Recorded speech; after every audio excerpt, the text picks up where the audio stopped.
Hello, history scholars. Mrs. Olson here. This video lesson is titled The Beginnings of Our Global Age. Specifically, we're going to be talking about the search for spices. So get out your pen and paper or another screen so that you can start to take notes.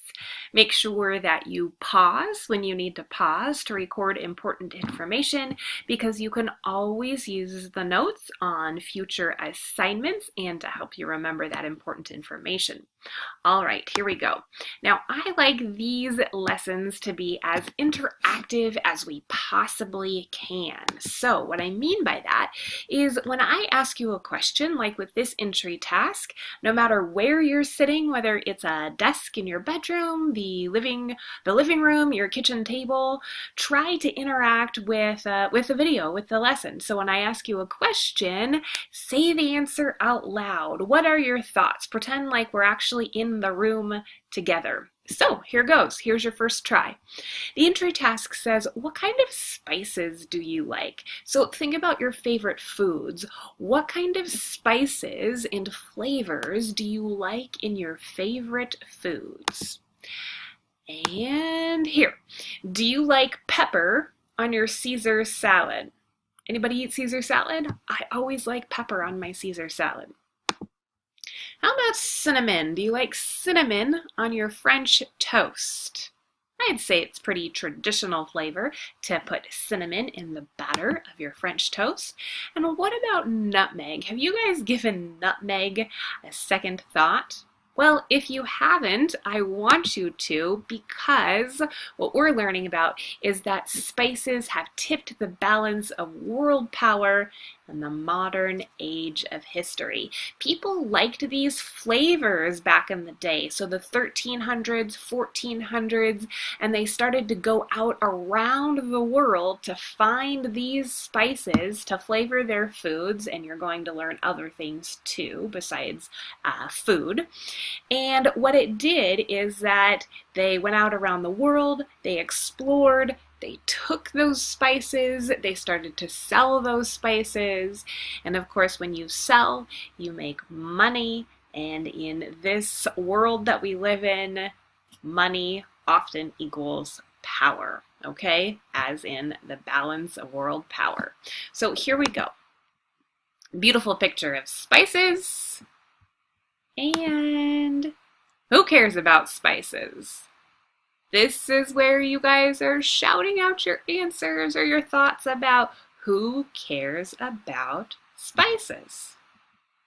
Well, think about this. Besides it being used to flavor food, they also used to make perfume, make themselves smell good from the spices. Some cultures used it to embalm their dead, and then also to preserve meat. So this one is kind of an important one, preserving meat, right? Meat helps us to eat. That means that meat helps us to sustain life. So being able to preserve the meat helped our populations to grow. Okay, and I have my animations out of whack, but that's okay. Here's the next part. Spices equal money. So specifically in Middle Eastern and North Africa, what you have are these middle guys. So not that they are harvesting or growing the spices, and not like they are selling the spices, but they're the ones that are going out and getting it and helping to make, helping those merchants to make those monies. So the Middle Eastern and North African middlemen, they actually dominated the spice trade for centuries. They became very wealthy like that, and Europe was a little bit jealous, right? It says that Europe could not climb up the chain of the trade market. Whoops, I'm going to go back for just a second, because the people that were in the Middle East and North Africa, they're the ones that really controlled the spice trade. And Europe, you're going to see they want in on the spice trade because it was making these guys so much money. Okay, so this says, give me my spices for a good price. Here's what I mean. The aristocracy of Europe. So aristocracy, they are going to be the people that have royal bloodlines, right? The aristocracy of Europe began to fund spice finding missions of their own. They want in, they want to make money. Okay, so with that, because they have the money to be able to fund these missions, they were actually helping to fund science projects. So what happened is that navigational tools to go out around the world and figure out how to get there, how to come back, those actually improved. And so some famous names of explorers that are in on this spice trade. Have you guys ever heard of Christopher Columbus? There's another one called Vasco da Gama, and then Magellan. Okay, so here's the map that I would like us to look at, and so I am actually going to keep the video running. So if you want to pause, you can do that, but I'm going to keep the video running so that you can see the entire globe and look at the different explorers and where they went to, right? So Portuguese explorers is kind of this blue color. So here's Portugal, right? The explorers for Spain are noted in purple. So here's Spain, and then you can follow where they went. The explorers for England are kind of the hot pink color, and then the Netherlands is the yellow color. Okay, so maybe pause here and take a look to see where each of these explorers went to. You can see that this spice trade really prompted them to get out of Europe. Okay, now where a lot of the spices in the 1300s, 1400s came from was this area of Indonesia that back in the day they called the Spice Islands. So, the Moluccas. You can see that this says Molucca Sea. These are the Spice Islands. Okay.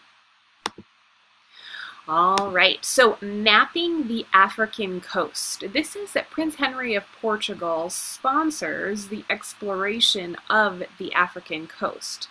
So remember, kind of have in your mind the picture of the world map, and you have a very, very tiny country of Portugal who's going out around the world and kind of doing us a service in a way and helping to map the coast of Africa.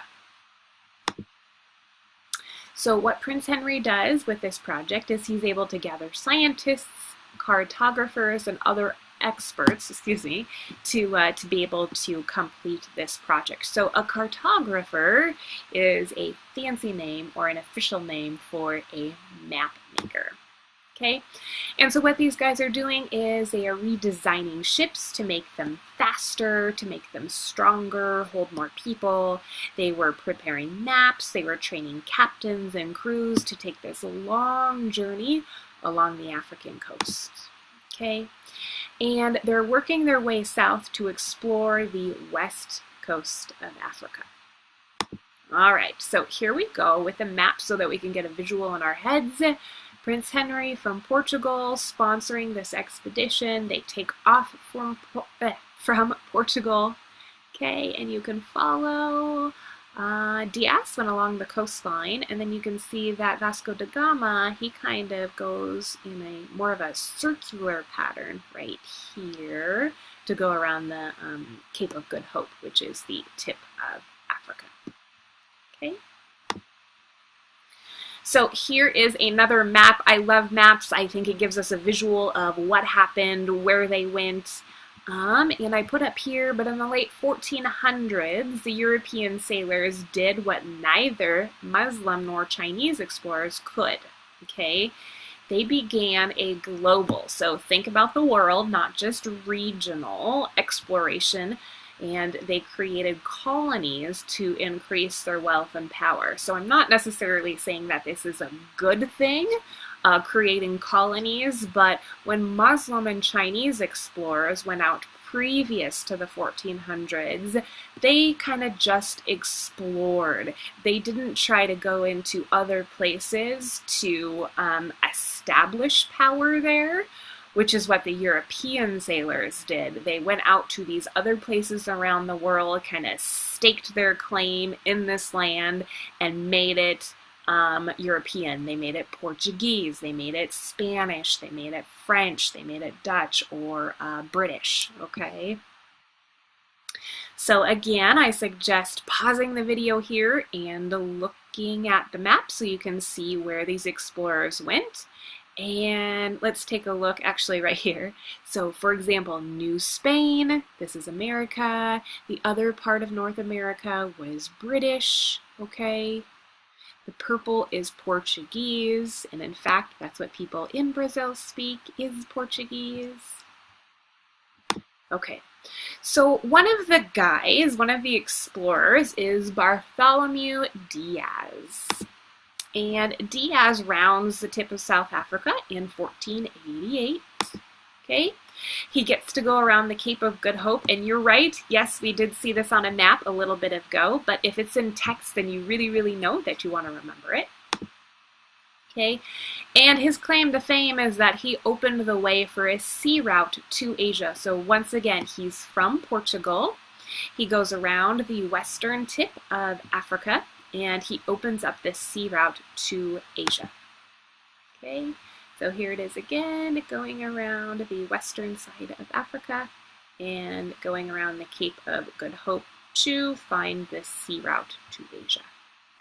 Okay, and Vasco da Gama, he did this in 1497, and it took 10 months to get around the Cape of Good Hope.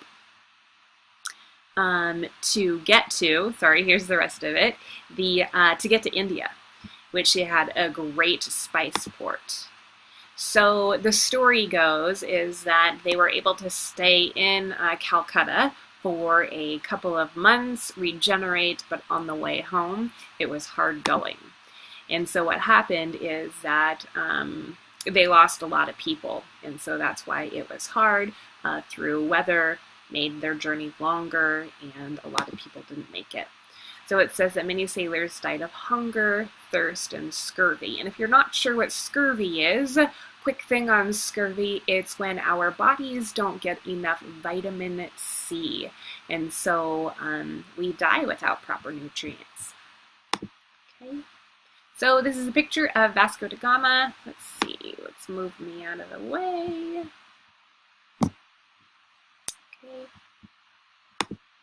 Oops. Okay, now I can't go to my slide. Okay, let's put it right there. There we go.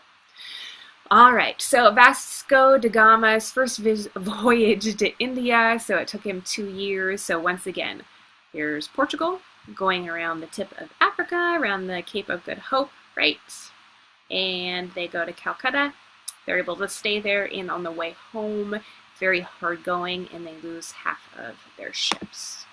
Okay, so this is out of animation. I am sorry, but here we go. Vasco da Gama, what he did is he was able to make a lot of money on this this trip to India. And it says in 1502 he actually returned to Calcutta, where he forced the ruler of Calcutta to sign a treaty. So this is where we start to see the Europeans start to strong arm other peoples into bending to their will and doing what they want them to do. This says that he left Portuguese merchants in Calcutta to buy spices when prices were low, and then he went back to go get them when they were able to store enough to take back to Portugal. And what this does, it helps to establish this vast trading empire, and because of that, Portugal is a world power in the late 1400s, early 1500s, because they were able to make so much money off of spices because they strong arm people in India.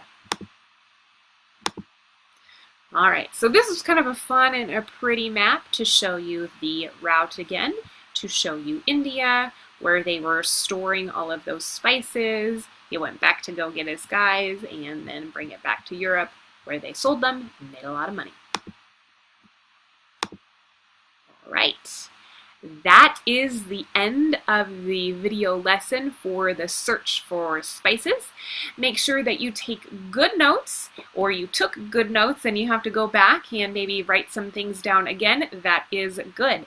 Make sure that you always ask me questions if you have them, and have a good day, guys. Bye.